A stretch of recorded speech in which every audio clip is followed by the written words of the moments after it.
I have become really passionate about being the message, showing people that you can tactfully, collaboratively stand up for yourself and ask for more, even in a pandemic, even when you don't have all the power. And by doing that, it is not a selfish act, but quite the opposite. It makes room for the people sitting at the table after you. That's Alex Carter, director of the Mediation Clinic at Columbia Law School and author of the new book, Ask for More, 10 Questions to Negotiate Anything. I'm your host, Patrick McGinnis, and this is FOMO Sapiens, part of the HBR Presents Network. We live in a world of overwhelming options, and whether you're an entrepreneur, an executive, or just someone who wants to make the most out of your time and money, committing to just one thing can feel impossible. That's called FOMO, and it's short for fear of missing out. How do I know? Because I coined the term. Welcome to FOMO Sapiens, the show where I ask entrepreneurial thinkers how they make personal and professional decisions in a world of overwhelming choice. FOMO. FOMO. If you really want to see how effectively you can make decisions in real time, there's probably no better setting than a negotiation. When you negotiate, you must decide your objective, your strategy, and your fallback positions. And since this is a dynamic process, you must also be nimble, adjusting as you go so that ideally you come to an agreement. Of course, while you can plan for lots of scenarios, what happens once you actually start a negotiation can get messy. Fear, stress, uncertainty, FOMO, and FOBO can all undermine your ability to make decisions in the search for an acceptable solution.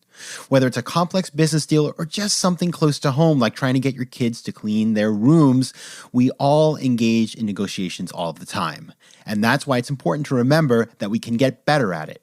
That's why I invited Alex Carter to show us how. Alex is the author of the new book, Ask for More, 10 Questions to Negotiate Anything. She's also a clinical law professor and the director of the Mediation Clinic at Columbia University, and she trains people at Fortune 500 companies and even the United Nations on how to be better negotiators. And it works. After our discussion, I took Alex's approach and used it in one of my own negotiations, and I doubled the offer I had on the table. Thanks, Alex. And then once we're better negotiators, stick around for the FOMO moment of the show. If there's one thing that's gotten us through this quarantine, it's been humor. And I invited an internet sensation whose viral videos personally kept me sane to come on the show. His name is Matt Bushell, and he'll tell us how to create content that resonates without spending any money or leaving your apartment. And now on to the interview. But before we begin, I should note that Alex Carter was actually 1 year ahead of me in college, and I served with her in student government on the financial aid committee, way back when I was a bright-eyed first-year student. But we really hadn't kept in touch since, so when her publisher sent me your book, I was so excited to have her on FOMO Sapiens and to reconnect. I also knew that I'd have to come clean on the fact that while I'm known as Patrick McGinnis today, that was not always the case. So I started the interview by asking Alex if she remembered what people used to call me back in college. Yeah, they called you Pat. Yeah, and what do you remember about me in college? I'm curious. Oh my God. You always struck me as such a happy, positive person. I remember that your name was Allie. Now you go by Alex. I was Pat. Now I'm Patrick. So that's kind of funny that we changed our names. But I also remember that you were very involved in student government. And student government at Georgetown, we all thought we were running the country. It was like sort of, we were megalomaniacal, I think is the correct word. And so I remember thinking that you had tons of power. Oh my God. In fact, I think I thought I had tons of power. Patrick, okay, I'm getting used to that. So I remember, in fact, contemplating going abroad my junior year and saying to myself the words, I can't, my constituents need me. So I compromised and spent a summer in China. But it's amusing to look back and to think of all the, power we felt we had. And in fact, we did. I mean, I recall that we got a few things accomplished while we were there. And that really set me off, just knowing that when you have a group of people and you work together, you really can change things, even if you're young and you're a kid and, you don't know any better. And it's perfect transition because now what you do is about using negotiation to leverage your power, I guess would be a good way of putting that. And so you've written this book, Ask for More, which is all about negotiations. I was wondering as I read the book, sort of how you got into this line of work. So here I was a second-year student at Columbia Law School.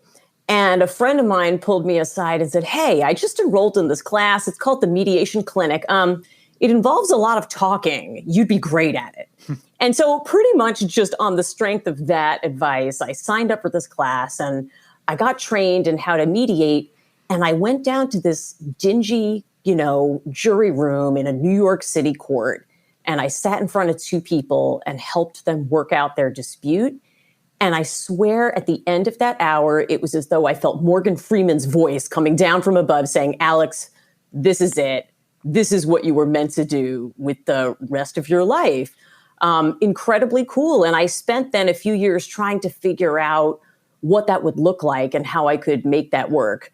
And so when I rejoined the faculty at Columbia, running the class that I took as a student, it was just magical. I honestly wake up every day feeling like I'm doing what I was born to do. No FOMO there. I love it. Okay, so on this show, we talk a lot about decision making, and oftentimes it's through the framework of FOMO and FOBO, which are fear of missing out, fear of better option. You know all about them. So let's start with FOMO in negotiations. So I think about my own negotiations over the years in everything from what you're going to do on the weekend to major commercial deals. And one thing that I tend to see with myself and others is a desire to want everything. And I think that's a natural human tendency, right? So take me through how FOMO plays into negotiations and then what we can do to overcome it. First of all, the way I think about negotiation is different from what I was taught in law school and maybe what you were taught in business school and elsewhere. So I don't see it as just a transactional back and forth over money prior to closing a deal. To me, negotiation is about steering relationships. It's any conversation you have where you're steering that relationship. And of course, that includes the one you have with yourself. And so let me just say that avoiding FOMO, I think, really starts with a look in the mirror. And sometimes, I found that people, no matter how educated or intelligent they were, when they got into the room, they had what I called a negotiation one-car accident. They wanted everything and therefore they got nothing because they couldn't prioritize. And so I always teach that negotiation starts at home with you. And in fact, I think the key to good negotiation and the key to avoiding FOMO is picking the main problem you want to solve. I think a lot of times people get into negotiation and they feel like they need to start jumping right to solutions. And they're almost trying to, throw all the spaghetti at the wall to see what's going to stick. I actually find that most of negotiation success is defining the right problem to solve. And that doesn't matter whether you're sitting down with a contractor to talk about a bathroom reno, or you're thinking about something large like steering your career and approaching your CEO, your management, right, to get that on course. So let's take an example here. Let's assume, for example, that you're negotiating your salary or your new job sort of setup, vacation and benefits and all that sort of stuff. And at that point, there's a real temptation to want to maximize everything. I want more vacation than anybody. I want the highest salary. I want this. I want that. How can you key into what you were just saying, figuring out, what's most important to you, but at the same time, make sure that you're being balanced and getting a good package deal? All of the things you talked about, right? Better salary, better vacation, all of that, those are what I call tangibles. And those are great. It's great to go into negotiation and say, I want a bunch of tangibles. Ultimately, as you well know, right? A lot of times we end up having to prioritize somewhat, right? We don't hit the Powerball and get everything, but we have to figure out sort of what's most important to us. But I want to back up even more because to me, the tangibles are not even enough of a picture. I think you also have to figure out the intangible needs you have that are driving you in that negotiation. For example, if I go in and I'm asking for a certain salary and I'm asking for certain benefits and all that, what's the purpose of that? Again, what's the problem I'm trying to solve? Is it just that I need to maintain a certain lifestyle and so I'm looking for a number of X to hit that? Or am I trying to do something deeper? Am I looking for a sense of advancement in my life? Am I looking to teach management how to value me in a way that, yes, involves money, but involves more than money, that involves my skill, my leadership, my experience? And so I'm communicating through that negotiation, not just I'd like to be valued at X, but I see myself in the C-suite someday, and I want you to start seeing it too. Again, I think it is great to go in and to have all the tangibles you need. I would just challenge your listeners to link that up to something else. Take those tangibles, write them down, and ask yourself, what would happen if I achieved those? And that is how you connect some of those little pieces to a much larger puzzle that's going to drive you in this negotiation and beyond. Yeah, it makes sense. I hadn't thought about it that way, but you're sort of taking a step back and looking at the big picture and asking yourself, why am I doing this anyway? Which is, when you think about FOMO, so much of FOMO is driven by perception and fear and worrying about the moment and not stepping back and saying, what do I really value? So that's a powerful way of rethinking negotiations, especially for those of us. Like I find negotiations stressful, right? And so let's get into that. So fear, stress.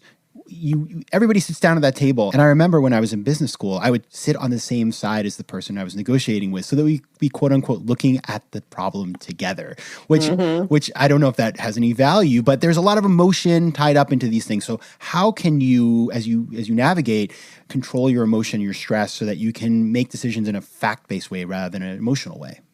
That is actually a great move on your part. I don't think we realize how big a role the sort of the physicality and the space of our negotiation plays out in the emotions. In fact, as a mediator, you know what the best kind of table is to sit at? A round table, because we are then all literally on the same side. And it's interesting because if you go into a lot of law schools, you won't find a single round table, because that's a comment on how we view problem solving in our profession. Okay, let's go to the emotions. It's so interesting you said that, let's make a fact-based decision. And I think a lot of us feel that way, that facts are how we should be making decisions. But in fact, often it's emotions that help us make our decisions. So I sit down before every conversation and I ask myself what I'm feeling, and I write it all down. Why? Because I find that the more I reckon with my anxiety, my fear, my anger, my frustration in advance, the more I'm able to then grapple with it and deal with it so it doesn't come rearing its ugly head during the negotiation, right? Like the monster at the end of the action movie. I also want people to look out for what I call the big two. These are two emotions that we usually feel or often feel in negotiation, but we don't want to admit it. We stuff them down, and then they come out really unhelpfully during the talk itself.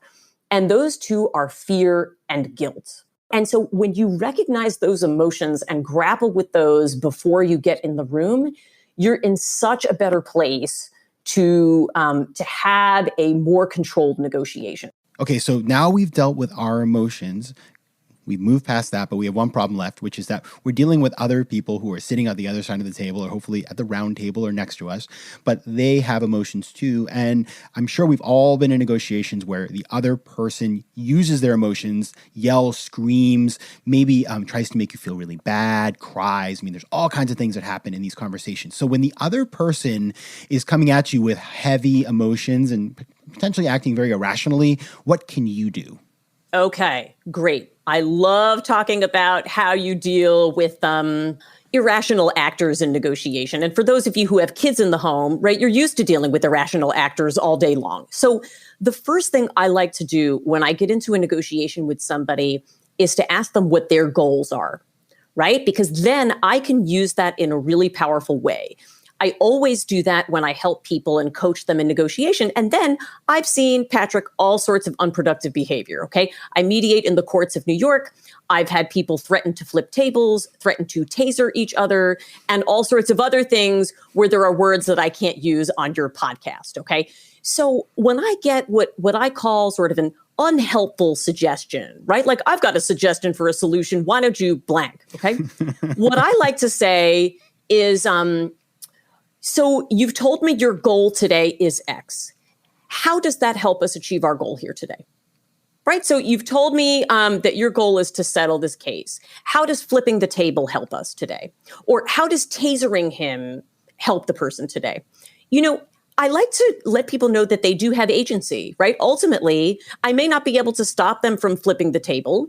I'm not their kindergarten teacher, and I can't stop them from using unhelpful language or unhelpful suggestions. But I can remind them about their goals and ask them how that's going to advance them. Another form of unproductive person might be somebody who's using a lot of emotion and they're acting like what I call a counterpuncher. The person who takes every single one of your ideas and says, no, no, no, no, no, without so much as submitting one idea of their own. I like to then really invite the person and say, okay, so tell me more about the no.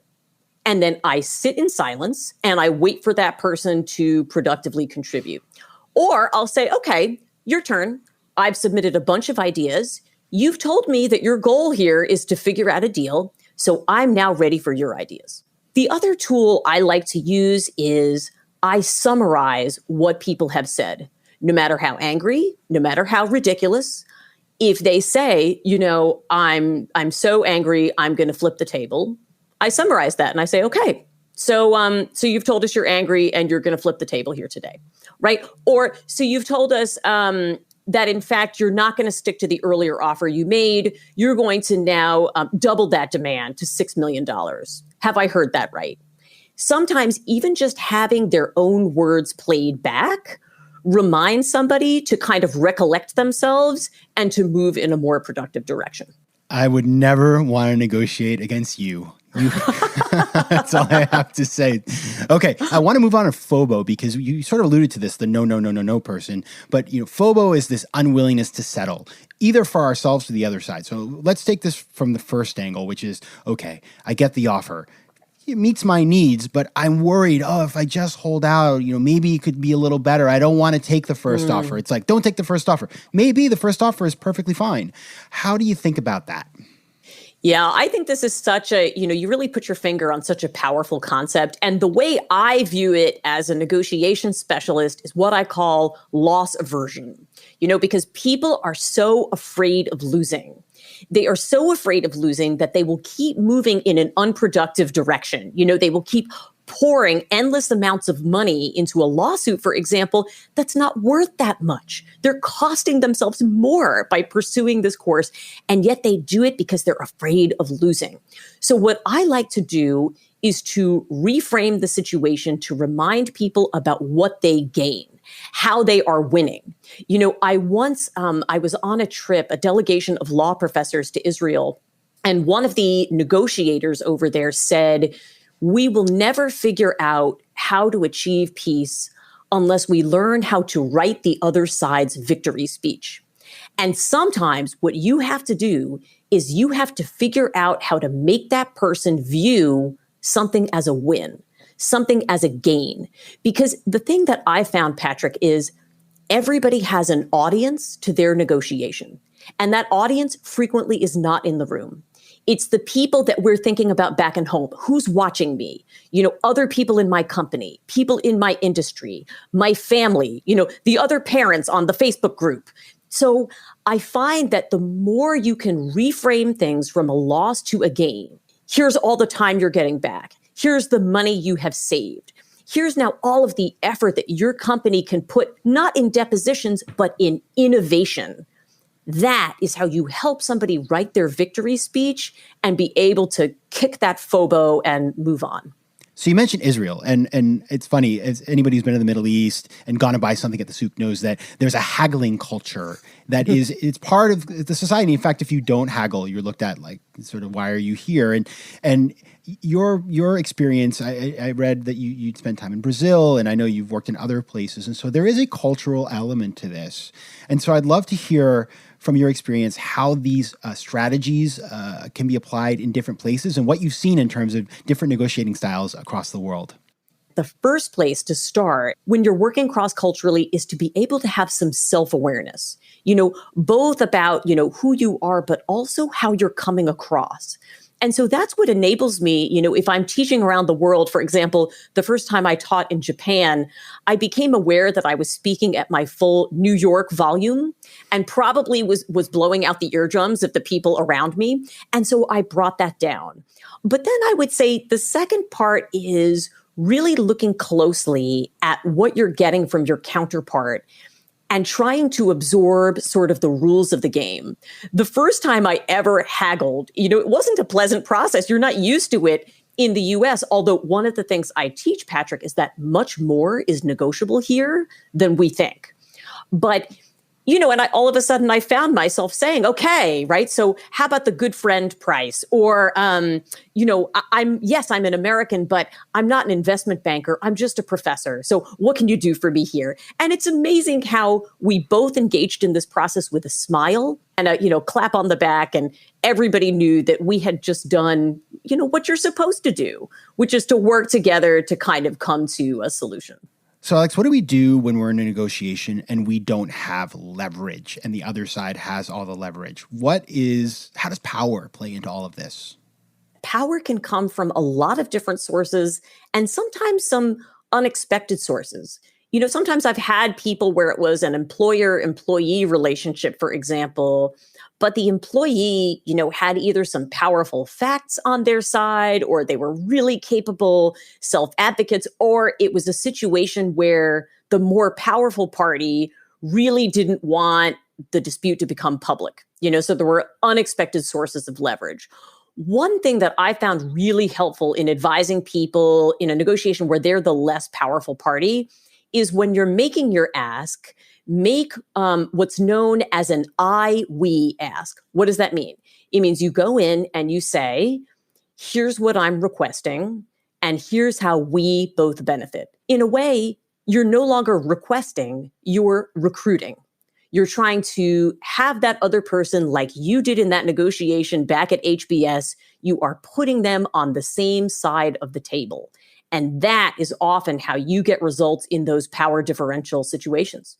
Was it always this easy for you? You clearly know what you're doing now, but have you always been just a natural? Sometimes I think people look at my background or they look at the title of the book and they think that I was born. I just came out of the womb asking for more immediately. And Patrick, that wasn't always the case.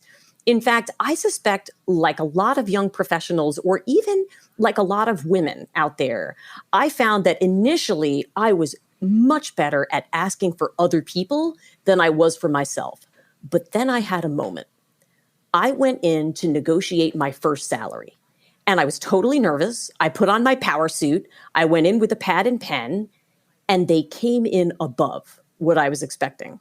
So I kept my face neutral. I wrote it down. I said, thank you so much. I'll get back to you.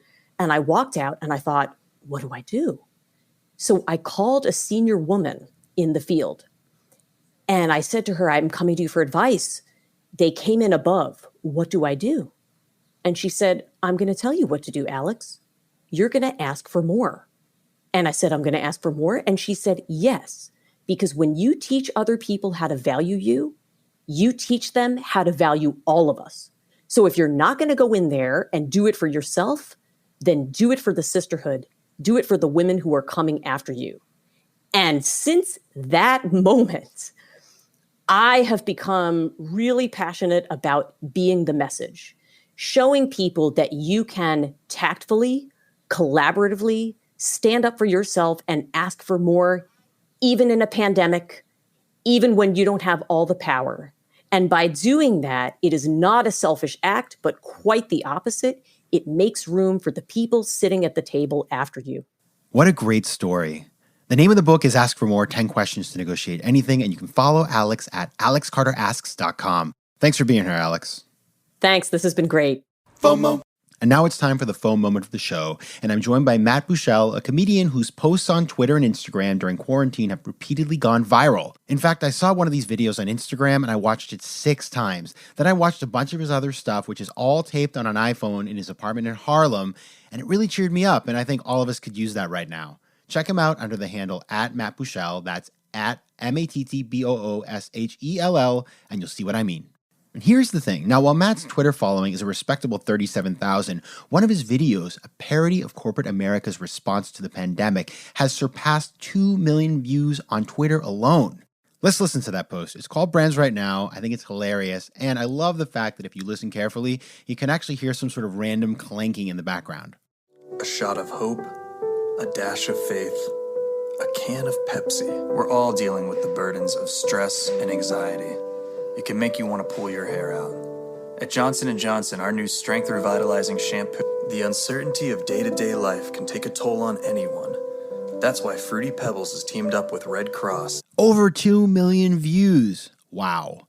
And that's not even Matt's most popular video. I wanted to figure out how he does what he does. So I started by asking Matt how he creates such popular content without leaving his apartment or even spending money. It's funny because like you just have to be resourceful. I don't anything you've seen me do is just on my my phone. Like I shoot everything on my phone. I edit it on a free editor I found on the internet, and like you can, if you have a good idea that's grounded in like a world that everyone knows and is relatable, I think that's kind of the key, really. I just get lucky sometimes with the ideas and getting them out there first.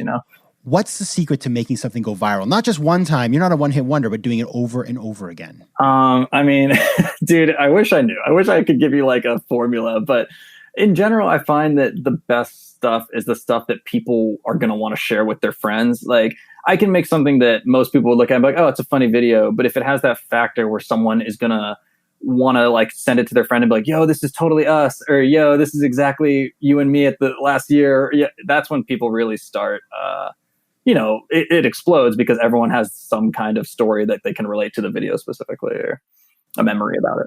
And is it more about having just a bunch of people sharing it to their small group of friends, or is it all about having like a couple of big names, people who are influencers, share your stuff? I think it's definitely a little bit of both. Like there's obviously like a huge bump when a big Twitter celebrity shares something. I'll notice, a ton of notifications for the rest of the day if something like that happens. But I do find that like my best video was about like trying to walk into an office conference room when someone else has it booked.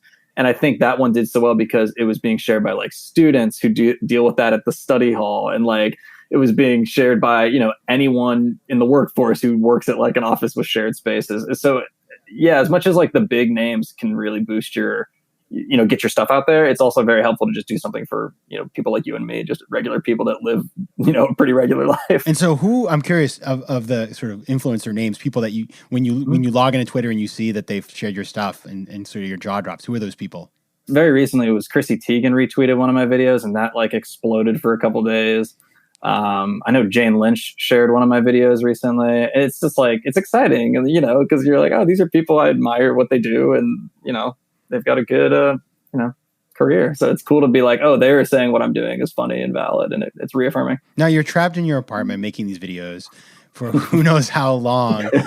I'm curious if you're starting to see that this is actually having an impact, though, where you're getting opportunities from people who could give you your next stage of your career. Is this generating long-term value for you? Time will tell. Right now, it feels like, yeah, something's happening. I don't know. I do work with like an agent and a manager, and I know that they've, encouraged me to keep making things. And because of that, I've had some people reach out. And like when I did my parody of the coronavirus commercials that everyone's doing, I did get a few like people that work in like post-production that wanted to potentially use me for real voiceover opportunities. So, nothing that I can talk about right now, but I do think like I'll be getting more auditions because of just, cranking out work. And So Matt, you've managed to create things that go viral, that resonate with people. And a lot of people who are listening to this right now have businesses, they're creating content all the time, and they're maybe not getting much out of that. You write an article, you put an ad out there on Instagram, and you get like 4 likes. And so what is your advice to people who want to create content that resonates, but also could potentially go viral? I try to make sure that everything I do is very real and like honest. I think people, the issue people have is where they try too hard to make things that they think will be appealing, where the reality is you just have to speak like a human when you're on social media. You have to like talk like you would talk to your friend or family member. You can't sound like a robot when you're trying to make things and wanting people to watch them. You have to sound like everyday people sound when they speak. Okay, so one last question for you. Fear of a better option is a term we talk about a lot on the show. It's the idea that we are waiting for something better to come along, and it can lead to paralysis because you're trying to make something. And I imagine when you make videos, you could spend all day perfecting it and editing it and thinking about it and rewriting. So how do you get past that sort of desire to keep on fiddling with a project and actually put it out there? That's why I like doing the little iPhone videos, because it's a lot easier to be like, hey, you made a 40-second video. This is not your feature film that's going to go to the Oscars. Just launch it if it's 99% there, and you'll probably be happy you did, instead of like stressing over it. So it's like low risk projects. You can follow your gut a lot more easily. Totally. All right. Matt Buechele, thanks for coming by. Thank you so much, Patrick. FOMO. And that's the end of another episode. If you have an idea, a story, or a question, you can find me on Twitter at PJ McGinnis, on Instagram at Patrick J. McGinnis, and at www.patrickmcginnis.com, where you can also take the official FOMO Sapiens diagnostic and find out if you're a FOMO Sapiens. FOMO Sapiens is part of the HBR Presents Network. Theme music is by Mike McGinnis, and editing and post-production is by Josh Elstro. If you like today's show, please be sure to rate it and recommend it at Spotify and at iTunes. And as always, you can find me at patrickmcginnis.com.